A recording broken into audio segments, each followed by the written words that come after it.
Assalamualaikum warahmatullahi wabarakatuh. Innal hamdalillah nahmaduhu wa nasta'inuhu wa nastaghfiruhu wa nastahdihi wa na'udzu billahi min shururi anfusina wa sayyiati a'malina. May yahdihillahu fala mudilla lahu wa may yudlilhu fala hadiya lahu. Asyhadu an la ilaha illallah wahdahu la syarika lah wa asyhadu anna Muhammadan 'abduhu wa rasuluh alladzi ballagha ar-risalah wa adda al-amanah wa nasaha al-ummah wa jahada fillahi haqqa jihadi wa salawatu rabbih wa salamuhu alayhi. Qala ta'ala ya ayyuhalladzina amanu ittaqullaha haqqa tuqatih wa la tamutunna illa wa antum muslimun. Amma ba'd, fa inna asdaqal hadithi kitabullah wa khairal hadi hadi Muhammadin sallallahu alaihi wasallam wa syarrul umuri muhdatsatuha wa kullu muhdatsatin bid'ah wa kullu bid'atin dhalalah. Kaum muslimin, kaum muslimat, hadirin hadirat, al-musyahidin wal musyahidat, rahimanillah wa iyyakum. Alhamdulillah, puji dan syukur marilah senantiasa kita ucapkan kepada Allah Subhanahu wa taala atas segala nikmat dan karunia yang Allah limpahkan kepada kita. Malam ini kembali kita hadir di tempat ini, duduk dalam majlis yang paling baik di muka bumi, majlis ilmu yang mendatangkan kebaikan dan keberkahan serta banyak rahmat dan kasih sayang, bahkan ampunan dari Allah Subhanahu wa taala. Kemudian ucapan salat dan salam untuk Nabi kita yang mulia sallallahu alaihi wasallam. Semoga salat dan salam tercurahkan untuk keluarganya dan para sahabatnya yang selalu berjuang bersamanya, dan kepada seluruh pengikutnya yang setia dengan sunnahnya sampai hari kiamat kelak. Semoga kita semua mendapatkan syafaatnya pada hari tidak lagi berguna harta dan kekayaan kita, dan tidak lagi bisa kita banggakan anak dan keturunan kita. Semoga kita termasuk orang-orang yang datang dengan hati yang penuh dengan keimanan dan tauhid yang benar tanpa kesyirikan, datang membawa kebaikan yang utuh di sisi Allah Subhanahu wa taala. Ikhwatal iman, ahibati fillah, ikhwani wa akhwati fiddin. Malam ini kita akan mempelajari surat At-Takatsur. Surat At-Takatsur, di mana para ulama menyebutkan surat At-Takatsur ini bagian dari surat Makkiyah. Terlihat dari ayat-ayat yang Allah sebutkan di dalam surat ini. Dinamakan juga di dalam kitab-kitab tafsir dengan surat Al-Hakum, diambil dari ayat pertama. Kemudian sebagian sahabat juga menyebut dengan surat Al-Maqbarah, surat yang mengingatkan tentang kuburan, karena terdapat pada ayat yang kedua hatta zurtumul maqabir. Inilah nama dari surat At-Takatsur. Yang masyhur adalah surat At-Takatsur, dan disebut juga oleh para ulama dengan sebutan Al-Hakum, dan juga disebut dengan Al-Maqbarah. Ikhwafillah rahimakumullah. Ayat ini memiliki pesan-pesan dari Allah Subhanahu wa taala. Yang pertama, Allah Subhanahu wa taala mengecam orang-orang yang mencintai dunia terlalu berlebihan sehingga mereka lupa dengan Allah Subhanahu wa taala. Lupa akan kehidupan dunia yang akan berakhir. Sesungguhnya kehidupan dunia kita sudah tahu akan berakhir kapanpun sesuai dengan janji kita masing-masing. Namun di sini Allah Subhanahu wa taala menggambarkan kepada kita banyak hal yang membuat kita lupa. Banyak hal yang membuat kita tidak ingat dengan kematian kita. Sehingga Anas bin Malik radhiyallahu taala anhu meriwayatkan sebuah hadis bahwa seandainya manusia itu memiliki satu lembah emas, labtagha wadiyan thaniyah, atau kama qala Nabi SAW, maka dia mencari lembah yang kedua. Bukan satu keping emas, tapi satu lembah, menunjukkan sifat tamaknya manusia terhadap dunia. Kalau dia punya satu lembah, dia akan menginginkan lembah yang berikutnya, sampailah manusia itu diisi mulutnya oleh tanah. Maka disinilah Allah Subhanahu wa taala mengatakan hatta zurtumul maqabir. Kapan kita tidak lalai, kapan kita teringat dengan semua apa yang kita lakukan sampai kita masuk ke dalam kubur kita. Yang kedua, di antara pesan Allah Subhanahu wa taala, an-nahyu anit tafakhur wat takatsur. Dilarangnya kita saling bermegah-megahan, saling sombong, saling berbangga-bangga antara sesama kita terhadap kenikmatan dunia yang Allah berikan, baik itu berupa harta ataupun berupa anak, ya kekayaan, kedudukan. Karena itu semua adalah bagian daripada ya keindahan perhiasan dunia. Makanya ketika Abdullah ibn Amr ibn al-As, ya, saat dia mengatakan kalaulah seandainya Romawi, Persia ditaklukkan, kaifa antum atau ayyu qaumin antum, bagaimana kondisi kalian? Beliau bertanya kepada siapa? Para sahabat.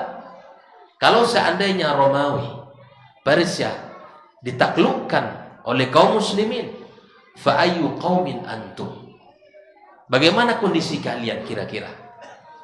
Sehingga Abdurrahman ibn Auf mengatakan, naqulu kama amarallahu wa rasuluh, kami akan mengatakan apa yang Allah dan Rasulnya katakan. Sehingga Nabi Sallallahu Alaihi Wasallam mendengarkan kalimat itu dan menyampaikan, akan tetapi kalian, kata Nabi, akan saling berbangga-bangga, akan saling menyombongkan diri, dan akan saling benci-membenci. Itu levelnya para sahabat. Andaikan dunia ini dibukakan, dan itu yang paling ditakutkan oleh Nabi kita Sallallahu Alaihi Wasallam. Tidak ditakutkan oleh Nabi kita kefakiran umat ini. Yang ditakutkan oleh Nabi dibukakan dunia ini. Oleh Allah Subhanahu wa taala, fatanafasuha, kalian akan saling berlomba-lomba. Kalian akan saling berbangga-bangga.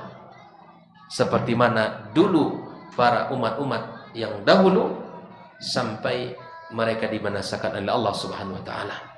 Dan itu yang ditakutkan oleh Nabi kita sallallahu alaihi wasallam. Artinya apa ya khafillah? Selama kita bekerja, selama kita berusaha, insya Allah rezeki ada. Rezeki ada. Nabi yang menyebutkan, karena kefakiran itu bukan itu yang ditakutkan. Artinya umat ini cukup. Apa yang dibutuhkan ada insya Allah. Kalau berusaha akan ada rezekinya. Yang ditakutkan oleh Nabi kita sallallahu alaihi wasallam, ketika dibukakan dunia, kita lupa kepada Allah Subhanahu wa taala. Makanya hari ini ikhwafillah rahimakumullah, kenapa masih banyak praktek kesyirikan di tengah masyarakat? Karena cinta dunia, dan ditambah lagi dengan keimanan yang kurang. Menghalalkan segala cara untuk mendapatkan kekayaan, padahal Allah murka dengan perbuatan itu.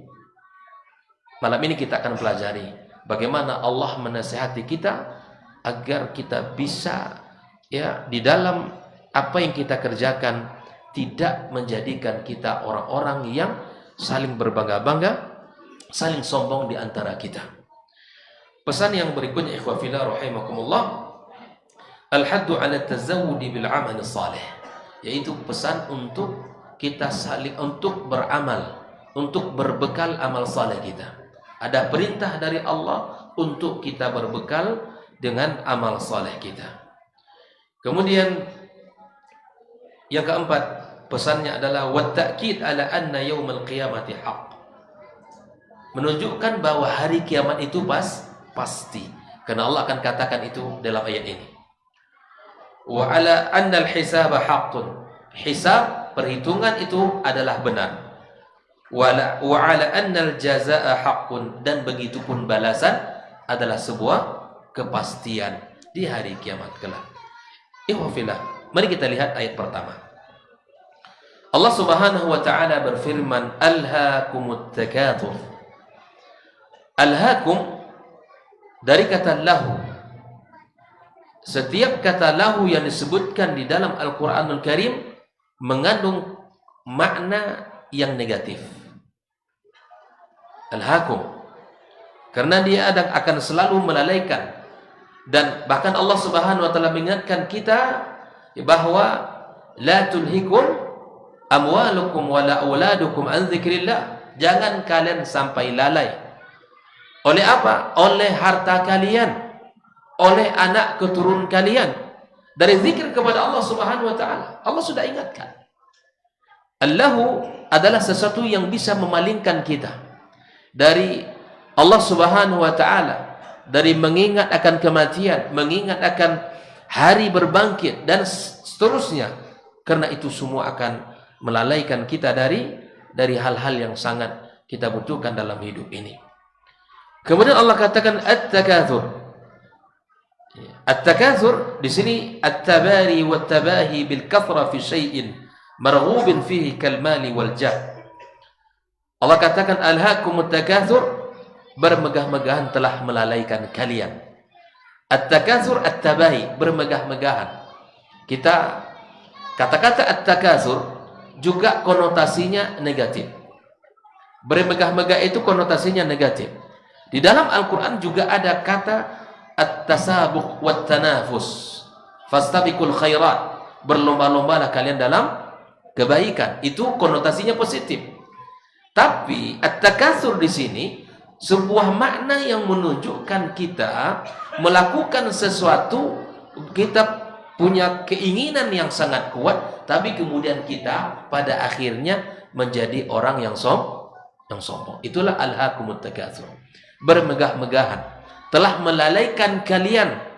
Di sini Allah Subhanahu wa taala menyebutkan, ya, syagalakum ayyuhan nas at-tabahi wat-tafakhur bi kathratil amwal wal aulad wal ashira.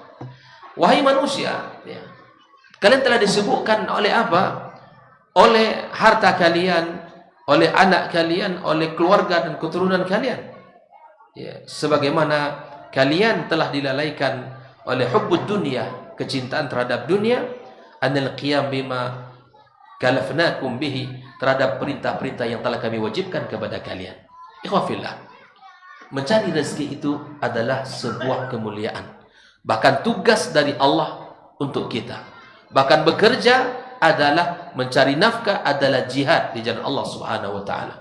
Tapi ujung daripada harta yang Allah titipkan kepada kita tidak menjadikan kita orang yang sombong, lupa kepada Allah Subhanahu wa taala. Ini yang penting. Silakan bekerja, silakan berusaha, tidak tercela mencari harta, tidak tercela punya anak. Bahkan itu adalah fitrah manusia. Apa buktinya? Harta itu, anak itu fitrah manusia.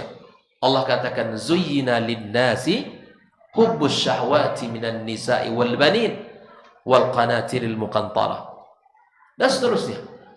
Telah dijadikan Allah indah dalam kehidupan manusia. Seorang mencintai istri, mencintai anak, mencintai harta benda, itu fitrah, tidak tercela dan terlarang. Tetapi yang terlarang apa? Ketika kita dijadikanlah lalai dari pekerjaan kita, lalai dari ibadah kita, lalai dari ketaatan kita, lalai dari zikir kita. Apa tanda orang tidak, ya? Apa tanda bahwa orang bekerja itu dipuji, bahkan dipuji Allah Subhanahu wa taala? Allah sebutkan satu kaum di dalam Al-Qur'anul Karim. Allah puji dia, Allah sanjung dia, bukan karena salatnya, bukan karena puasanya, bukan karena birrul walidainnya, tapi Allah sanjung dia. Kenapa? tidak lalai oleh tijarahnya. Rijalun la tulhihim tijaratun wala bai'un an dzikrillah. Ada orang yang dipuji Allah, ada orang yang disanjung Allah, bukan karena ibadahnya, bukan karena ketaatan yang zahir, tapi karena apa? Dia tidak lalai karena dagang dan usahanya. Jika ada di antara kita pedagang, ingat, ketika salat, ya sudah kita salat. Ketika kita harus ngaji, ngaji. Tidak mesti 24 jam kita mencari rezeki, bekerja. Ada hak yang harus kita berikan. Ada hak Allah Azza wa Jal. Ada hak keluarga yang juga harus kita perhatikan. Seperti mana Mu'adz bin Jabal ketika ditanya oleh Nabi kita sallallahu alaihi wasallam, ya, atadri ma haqqullahi 'alal ibad? Tahukah kamu wahai Mu'adz, apa hak Allah kepada hambanya? Mu'adz bin Jabal mengatakan, Allahu wa rasuluhu a'lam. Allah dan Rasulnya yang tahu. Apa kata Nabi sallallahu alaihi wasallam? Ayya'buduhu. Haknya Allah untuk disembah. Haknya Allah untuk diesakan dalam ibadahnya. Wala yusyriku bihi syai'a. Tak boleh kita mensyirikkan Allah dengan satu apapun. Inilah tugas kita. Allah telah katakan, wa ma khalaqtul jinna wal insa illa liya'budun ay liwahidun. Mengesahkan Allah Subhanahu wa taala. Maka kalau dia pedagang, silakan berdagang dengan jujur. Silakan berdagang dengan amanah. Barang baru katakan barang baru. Barang yang sudah rusak katakan sudah rusak. Tidak akan membuat kita lebih kaya cepat dengan menipu orang lain. Tidak akan membuat kita lebih berkah hidup kita dengan berbohong kepada orang lain. Katakan. Karena rezeki itu yang kita inginkan adalah yang barokah. Kalau kita sebagai ASN, sebagai pegawai, sebagai guru, silakan tunjukkan, ya, sesuatu yang pekerjaan yang penuh dengan amanah. Tugasnya dilaksanakan dengan baik. Itu bukti kalau dia adalah orang-orang yang tidak dilalaikan oleh pekerjaannya. Dia tidak lupa. Ada tugas, ya, yang lebih mulia dari segala apa yang ia kumpulkan dari pernak-pernik dunia ini. Ikhwafillah rahimakumullah. Mari kita perhatikan. Bermegah-megahan telah melalaikan kalian. Alhaakumut takatsur. Allah Subhanahu wa taala di sini kata para ulama tidak menyebutkan apa yang membuat mereka lalai. Nah, di sinilah para ulama tafsir menyebutkan, ya, apa yang membuat mereka lalai. Maka di dalam beberapa ayat yang lain disebutkan yang membuat mereka lalai itu di antaranya apa? Harta benda, kekayaan, jabatan, dan semua itu adalah membuat kita lalai. Kemudian Allah Subhanahu wa taala mengatakan hatta zurtumul maqabir. Hatta ini menunjukkan, ya, di sini dijelaskan hatta atakumul maut, sampai kematian datang kepada kalian. Disitulah saatnya mereka berhenti dari kelalaiannya, berhenti dari bermegah-megahannya. Hatta zurtumul maqabir wa dufintum fi quburikum, sampai kalian dikuburkan, dan disitulah kalian mengakhiri seluruh apa yang telah kalian lakukan di dunia. Ikhwafillah, kata az-ziyarah di sini menunjukkan intihaul ajal, yaitu berakhirnya ajal kita. Karena sesungguhnya disebutkan oleh Allah di sini hatta zurtumul maqabir. Kalau makna apa, sampai kalian zurtum, ziarahi kubur. Artinya di sini artinya intihaul ajal, berakhirnya usia kalian. Disitulah kalian baru berhenti. Disitulah kalian harus baru sadar. Maka di sini juga kata ziarah, ya, li'anna al-mayyit ya'ti ila al-qabr kazzairi lahu. Karena seorang yang meninggal dunia ketika dia dikuburkan seperti orang yang ziarah datang. Orang ziarah itu tidak lama di situ. Makanya alam barzakh awal kehidupan akhirat. Dia bukan di situ tempat istirahat terakhirnya. Kan sering disebut ya. Nah, kita antarkan si fulan ke tempat peristirahatan.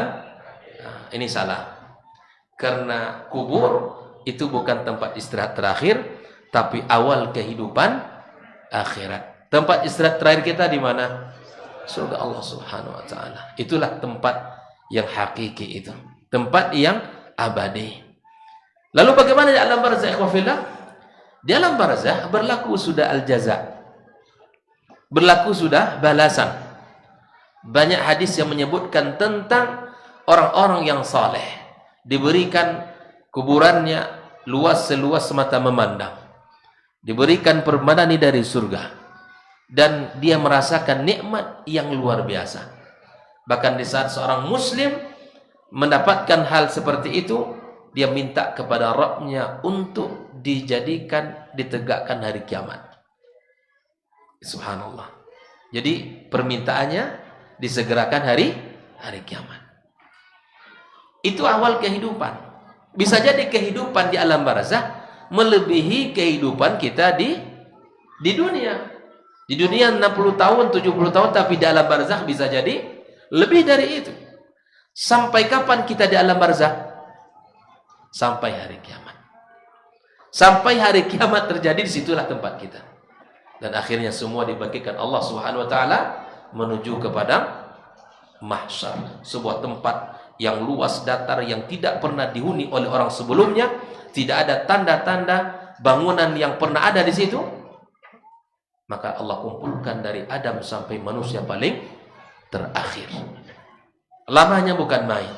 Disitulah datang nanti orang-orang kepada para anbiya war rasul, minta kepada Nabi Adam, ada yang mana tidak sanggup, ya, minta kepada Nabi Musa, minta kepada Nabi Nuh, dan pada akhirnya yang memberanikan diri adalah Nabi Muhammad sallallahu alaihi wasallam untuk meminta kepada Allah.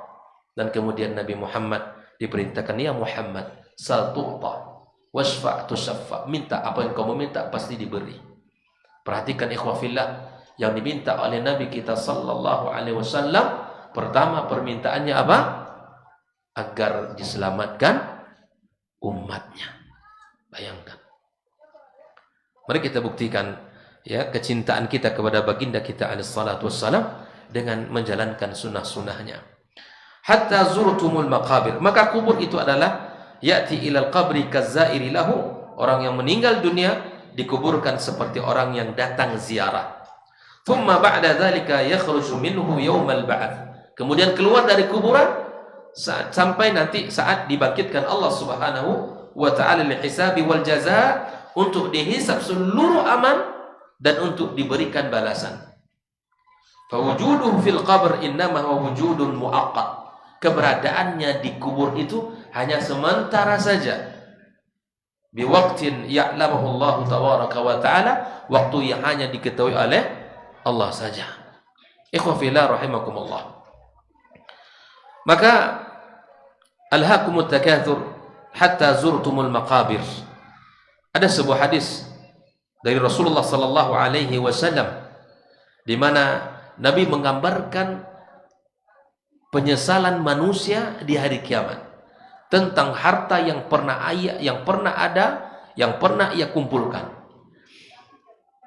Lalu Nabi mengatakan begini, ketika menjelaskan alhaakumut takatsur, qala yaqulu ibnu adam mali mali.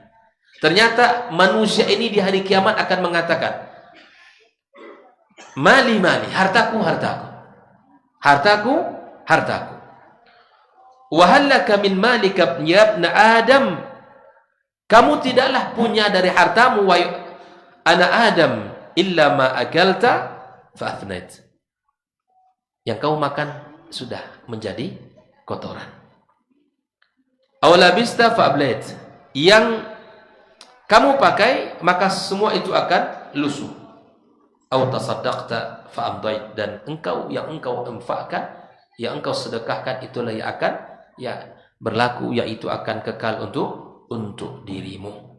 Maka cerdaslah kita ikhwafillah di dalam menempatkan posisi harta kita. Cerdaslah di dalam menempatkan posisi harta kita tanamlah di sisi Allah di tempat yang paling baik, yaitu di jalan Allah Subhanahu wa taala. Ya, simpanan kehidupan dunia itu penting, tapi simpanan di akhirat itu jauh lebih penting. Sehingga Nabi SAW mengatakan bahwa dengan anak itu kita ini bisa menjadi orang yang bakhil.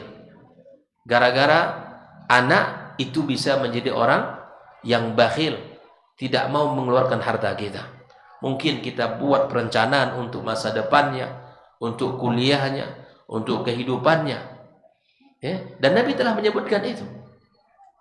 Ya, kita dibuat bakhil oleh anak kita.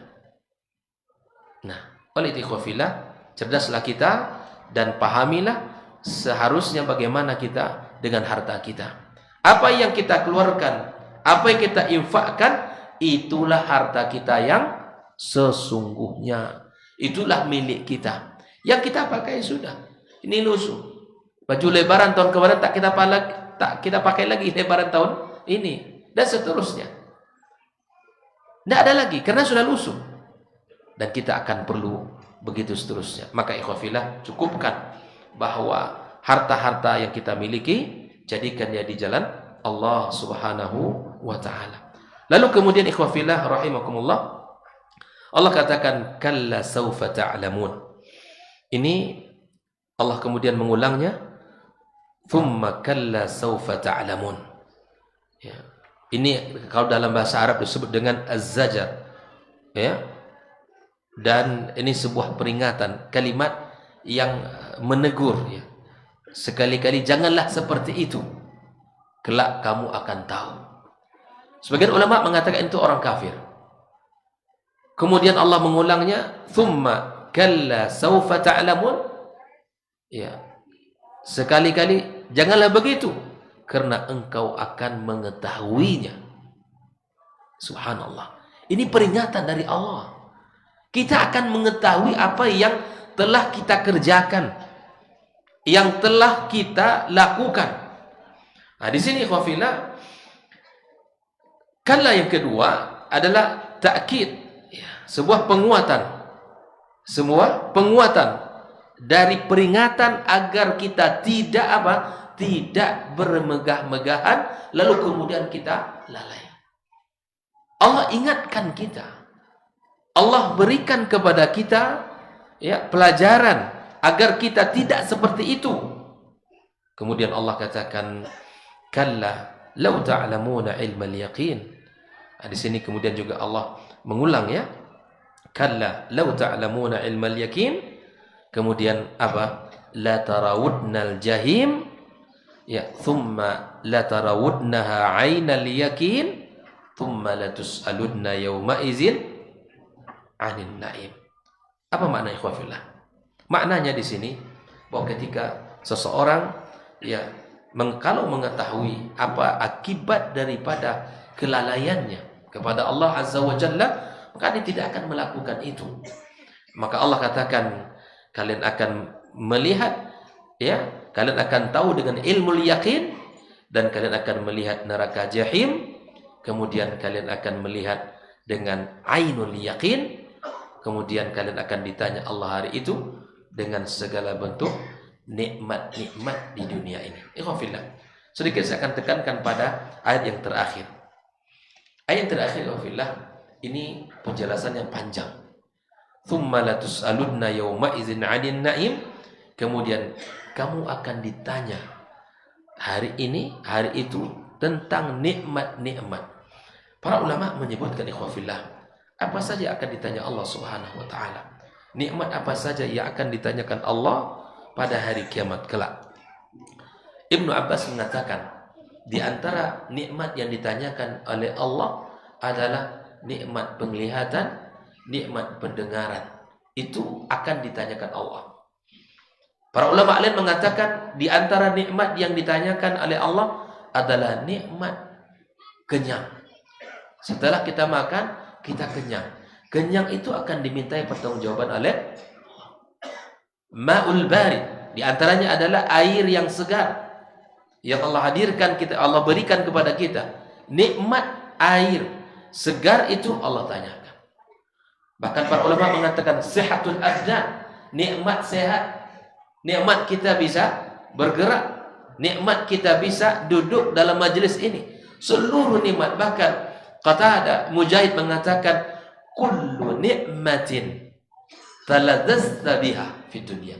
Seluruh nikmat yang engkau rasakan di dunia akan ditanyakan oleh Allah Subhanahu wa taala. Bayangkan itu.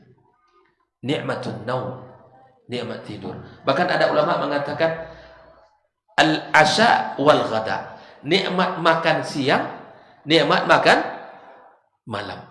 Itu akan ditanyakan.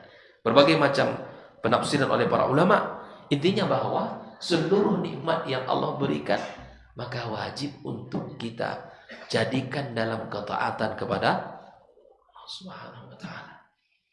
La in syakartum la azidannakum wa la in kafartum inna adzabi la syadid. Bahkan Nabi sallallahu alaihi wasallam menggambarkan ikhwah fillah, ni'matani maghbunun fihi ma katsirun minan nas. Dua nikmat yang selalu dijual murah oleh manusia. Yang pertama as-sihhat, yaitu nikmat. Yang kedua al-faragh, nikmat waktu kosong, waktu luang. Kata Nabi, dua nikmat ini seyogyanya manusia menukar dengan amal saleh, tapi manusia jual dengan nilai yang sangat murah. Artinya mereka tidak melaksanakan kewajibannya sebagai hamba Allah, melakukan ketaatan-ketaatan dengan sehat badan, dengan waktu yang ada. Kira-kira kita ini kalau sehat badan, waktu luang, apa kebanyakan kita yang kita lakukan? Bejojang ya. Lolok, bejojang. Apa leh? Main. Itulah. Mari sama-sama kita, saya dan kita semua ikhwafillah, kita evaluasi mana yang lebih banyak kita manfaatkan usia kita, umur kita. Bahkan Nabi sallallahu alaihi wasallam telah mengatakan, iqtadim khamsan qabla khamsin. Lakukan 5 sebelum datang yang pertama, sehat sebelum datang. Yang kedua, waktu muda sebelum datang. Yang ketiga, waktu lapang sebelum datang, sempit sibuk. Yang keempat, kayamu sebelum datang. Yang terakhir, hidupmu sebelum datang. 100 nilai. Mumtaz. Masya Allah. Jadi tidak perlu Ustaz menjawabin hadis dengan di jemaah sudah pintar. Masya Allah, tabarakallah. Ikhwafillah rahimakumullah. Maka 5 hal ini mesti kita jaga. Ya. Ketika seseorang bisa memanfaatkan waktu, insya Allah dia akan diisi dengan kebaikan-kebaikan, dan akan diisi dengan amal saleh. Kita dengarkan azan.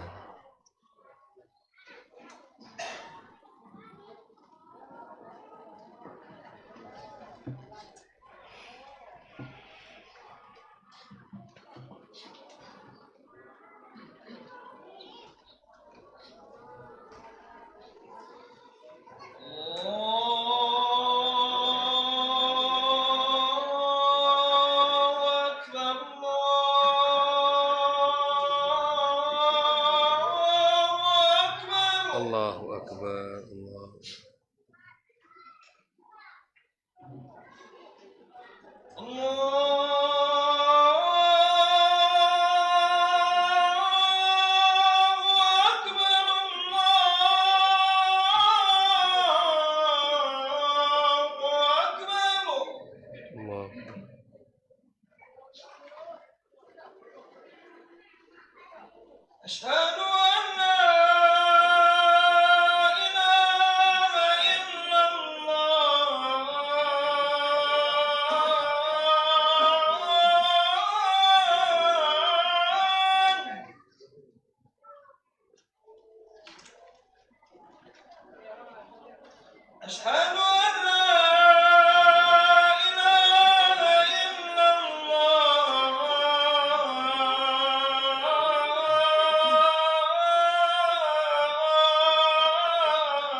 Baik.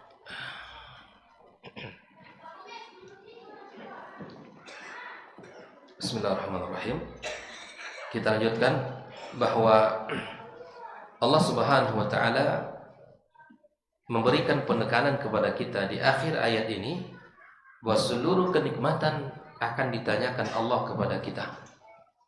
Sejauh mana kita menggunakan kenikmatan itu di dalam ketaatan. Sejauh mana kita mampu menjadikan kenikmatan itu bisa meraih surga Allah Subhanahu wa taala. Ikhwafillah. Ada ayat yang Allah katakan di dalam pesan terhadap dunia ini. Allah katakan wala tansa nasibaka minad dunya. Jangan lupakan bagian kalian dalam kehidupan dunia. Apakah ini artinya bahwa kita jadikan dunia dengan akhirat 50-50? Atau kita jadikan antara dunia dan akhirat seimbang? Ataukah kita jadikan dunia sebagai sarana untuk mendapatkan kehidupan akhirat, atau akhirat kita jadikan tujuan utama kita? Disinilah para ulama menjelaskan bahwa di antara Imam Al-Qurtubi mengatakan bahwa jadikanlah seluruh kenikmatan dunia kalian itu untuk mendapatkan surga Allah Subhanahu wa taala. Jangan kalian jadikan dunia kalian itu untuk menyombongkan diri, untuk membanggakan diri kalian. Jadi akhirat kita jadikan tujuan utama. Kalaupun kita dapatkan bagian dari kehidupan dunia ini, itu hanya untuk kita jadikan sarana kita untuk bisa mendapatkan surga Allah Subhanahu wa taala. Begitu juga Imam Ibnu Katsir juga menyebutkan, jangan lupakan bagian kalian dalam kehidupan dunia. Dari apa? Dari hal-hal yang dimubahkan oleh Allah. Dari makan, dari minum, dari pakaian, tempat tinggal, kendaraan, pasangan hidup. Silakan itu untuk dinikmati. Silakan itu untuk dinikmati. tapi tidak menjadikan itu hal semua kenikmatan itu kita lupa kepada Allah Subhanahu wa taala. Maka jadikan semua itu sarana untuk mendapatkan ridha dan surganya Allah Subhanahu wa taala. Maka ikhwan fillah, selama Allah mengingatkan kita, jangan kita bermegah-megahan kemudian akhirnya melalaikan kalian. Ya, di awal ayat Allah sebutkan, maka kemudian Allah tutup dengan sebuah peringatan juga bahwa kalian semua akan ditanya Allah tentang nikmat-nikmat yang sangat banyak ini. Itu akan tanyakan kepada kita semuanya pada hari di mana ya Allah Subhanahu wa taala ya akan hadirkan kita satu persatu. Akan Allah hadirkan kita satu persatu. Tidak ada penterjemah, tidak ada pembatas antara kita dengan Allah Subhanahu wa taala. Di sini dijelaskan ya, wal muradu bin na'im huna ma yatana'amu bihi al-insan, yang dinikmati oleh manusia khilal hayati dunyawiyah min malin wa walad, selama kehidupan dia di dunia berupa harta dan anak. Ini semua akan ditanyakan Allah Azza wa Jalla. Wa min ta'amin wa sarabin, dari makan dan minum, ya. Wa min mut'atin wa syahwatin, dari seluruh kenikmatan dan syahwat. Itu semua akan ditanyakan Allah Subhanahu wa taala. Ya, mulai dari mana? Dari masa dia ya dijadikan Allah Subhanahu wa taala jadi mukallaf sampai dia ya meninggal dunia. Semua itu adalah akan ditanyakan jelas oleh Allah Azza wa Jalla. Ya wafillah, maka seluruh nikmat dengan seluruh jenisnya yang Allah berikan kepada kita, maka wajib untuk kita syukuri dengan cara bagaimana? Menjalankan perintah Allah Subhanahu wa taala dan kita jauhkan segala bentuk larang-larangan Allah Subhanahu wa taala. Ya, bahwa siapapun yang mensyukuri nikmat Allah, maka sungguh dia telah bersyukur untuk dirinya, bukan untuk bersyukur untuk Allah Azza wa Jalla. Barang siapa yang kufur, maka sungguh Rabb kita maha kaya dan maha mulia. Jadi kita ini menjadi orang yang kufur kepada Allah, Allah tidak akan hina, Allah tetap kaya. Tapi kalau menjadi orang yang bersyukur, Allah tetap mulia, tidak akan bertambah kemuliaan Allah dengan ya kesyukuran kita. Maka inilah yang mesti kita lakukan. Allah maha kaya, Allah maha mulia. Wafillah, maka wal ayatul karimah da'watun haratun linnas ila syukri ni'amihi tabaraka wa ta'ala. Ayat ini merupakan ajakan kepada kita semua manusia untuk mensyukuri nikmat-nikmat Allah Azza wa Jalla, isti'maliha fima khuliqat lah, dan kita pakai untuk apa itu kita untuk apa kita diciptakan oleh Allah Subhanahu wa taala, kita pakai dia, ya kita gunakan, kita manfaatkan. Maka ikhwafillah, inilah menjadi penting untuk kita kenali ayat ini, untuk kita pelajari, kita pahami agar seluruh apa yang kita miliki di sini di dunia ini maka bisa kita petakan di dalam kebaikan-kebaikan kita. Para sahabat, para tabi'in dan tabi'in, para umat-umat terdahulu, mereka terhadap harta luar biasa, mereka berhati-hatinya. Ya, mana harta yang mereka wakafkan di jalan Allah, mana harta-harta yang telah mereka ya belanjakan untuk kehidupan dunia mereka. Para sahabat, lihat Rasulullah sallallahu alaihi wasallam adalah pesona wakaf yang sangat banyak. Banyak sekali wakaf-wakaf Nabi kita sallallahu alaihi wasallam. Wakaf-wakaf para sahabat, di antaranya yang diwakafkan Rasulullah sallallahu alaihi wasallam adalah Masjid Nabawi yang diwakafkan ya sebagai masjid, tanah yang beliau beli dari anak yatim. Ya, di saat sampai di kota Madinah, maka untanya itu dibiarkan, kata Nabi, da'ha fa inha ma'murah. Dia biarkan, dia berjalan dan berhenti dimanapun dia mau, karena diperintahkan. Di saat dia berhenti, disitulah Nabi memilih tempat untuk membangun masjid. Ternyata tanah itu milik dua anak yatim, dibeli oleh Nabi. Awalnya dikasih saja, tapi Nabi cerdas. Kalau seandainya diterima oleh Nabi sebagai hadiah itu boleh, tapi Nabi cerdas, dibelinya. Kalau tidak, ya kalau seandainya diterima hadiah itu, maka pahalanya ya untuk kedua anak yatim itu Nabi beli, kemudian dibangunlah masjid An-Nabawi Asy-Syarif. Subhanallah. Kemudian harta-harta Nabi yang diberikan oleh Muhairikil Yahud, seorang orang Yahudi yang masuk Islam, ya, Muhairik namanya, diberikan ke Nabi itu 7 kebun. 7 kebun kurma. 7 kebun dan diwakafkan oleh Nabi. Dihadiahkan, tapi kemudian Nabi terima, setelah itu diwakafkan. Para sahabat, ya, di antara ungkapannya adalah tidak ada satu sahabat pun yang punya penghasilan kecuali dia punya wakaf di jalan Allah Subhanahu wa taala. Kita mari, mana harta kita yang sudah kita wakafkan? Mana harta kita yang sudah kita tanam dalam kebaikan? Ya, kita simpan di langit. Harta itu akan kita bawa mati. Kalau hari ini kita balik, harta tidak bisa dibawa mati, bisa dengan cara diwakafkan di jalan Allah Subhanahu wa taala. Harta itu bisa kita bawa mati. Dengan diwakafkan di jalan Allah, akan mengalirlah pahala-pahala kebaikan itu. Kalau kita bicara tentang keemasan Islam, mereka bekerja, berusaha bukan untuk bangga-bangga, tapi mereka berusaha berlomba-lomba memiliki sebanyak mungkin wakaf di jalan Allah Subhanahu wa taala. Ali bin Abi Thalib termasuk sahabat yang biasa, tidak banyak harta, tidak seperti Abdurrahman, tidak seperti Utsman ibn Affan, tapi terhitung lebih dari 7 wakafnya. Bayangkan, 7 berupa sumber-sumber air di kota Madinah dan di beberapa daerah yang lain. Jadi sangat indah sekali Islam itu mengatur bahwa harta yang kita miliki kemudian bisa kita manfaatkan sampai kita meninggal dunia dengan cara diwakafkan di jalan Allah Subhanahu wa taala. Pesona wakaf sangat banyak.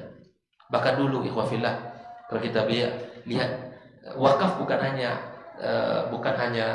tanah, bukan hanya bangunan masjid, bukan hanya kendaraan. Wakaf itu sangat banyak sekali jenisnya. Dan itu bisa kita lakukan di sini. Di antaranya wakaf air.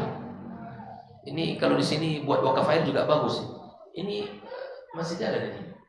Air ini. Hah? Ini luar biasa ini. Kalau jalan ini luar biasa ini. Ini sudah jalan. Hah? Sudah jalan, Bang? Buat wakaf. Kita yang mau ikut, saya ikut insyaallah. Gratis seluruh jamaah dan sekota Bangkinang ngambil. Orang yang mewakafkan hartanya di sini, siapapun yang memanfaatkan akan mendapatkan. Bahkan Nabi mengatakan, wa afdalus sadaqah suqyal ma. Sebaik sedekah itu adalah memberikan air. Beli air 2-3 kotak bawa ke masjid ini. Jemaah butuhkan, pahalanya luar biasa. Berapa satu karton? Macam-macam ya. 15, 20, 25 yang sampai 30. Kalau di saku Pak 25.000 itu tidak ada nilai. Tapi kalau Bapak Ibu beli air, taruh di musala kita, insya Allah luar biasa manfaatnya dan pahalanya. Dulu wakaf. Ini kalau bisa ya bikin wakaf. Dulu wakaf itu bukan hanya sekedar kendaraan. Kalau dulu kendaraan iya. Misalnya seseorang datang dari Mesir pakai kendaraan wakaf. Tiba di Baghdad rusak, ganti. Cari lagi lembaga wakaf, ganti kendaraannya di sini. Pakai kendaraan yang di sini untuk wakaf. Begitu. Sampai peralatan pernikahan pun diwakafkan. Perhiasan untuk pernikahan. Anak-anak bujang yang menikah ini, ya, mungkin salah satunya itu membuat ya lambat menikah, biaya pernikahan mahal. Ya. Ini peralatan pakaian pernikahan itu diwakafkan. Siapapun pemuda-pemudi Islam yang menikah tinggal menghubungi pengurus. Dibuat tidak mahal soalnya. Ya, itu bisa kita buat. Jadi orang di dunia ini pernah ada sejak dia lahir sampai meninggal dunia menikmati harta Apa contohnya? Lahir anaknya, lahir dia di rumah sakitnya wakaf. Biaya pengobatan ditanggung. Pulang membawa oleh-oleh, dikasih kain, dikasih semua kebutuhan. Sampai ke rumah, kebutuhan sehari-hari diambilkan dari harta wakaf, susu, kemudian segala hal yang dibutuhkan. Ketika anak sekolah pun, anak sekolah di sekolah gratis pendidikannya.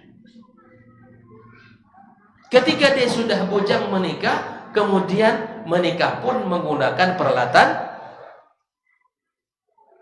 Kemudian dia menikah harus punya rumah, tinggal di rumah wakaf.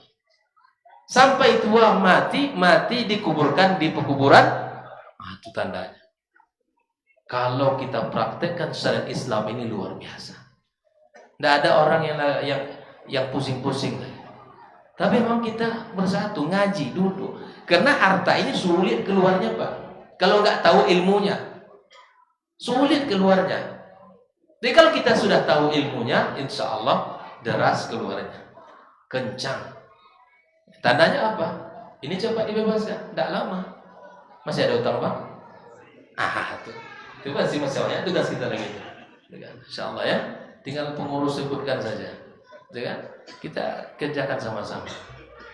Dan masih banyak tempat-tempat ya, lembaga-lembaga kita yang lain yang bagian dari perjuangan kita. Ada pula musola yang diselesaikan sekarang tuh, yang juga butuh support kita. Tahu tempatnya, Bang? Kasih tahu alamatnya nanti. Tahu ya?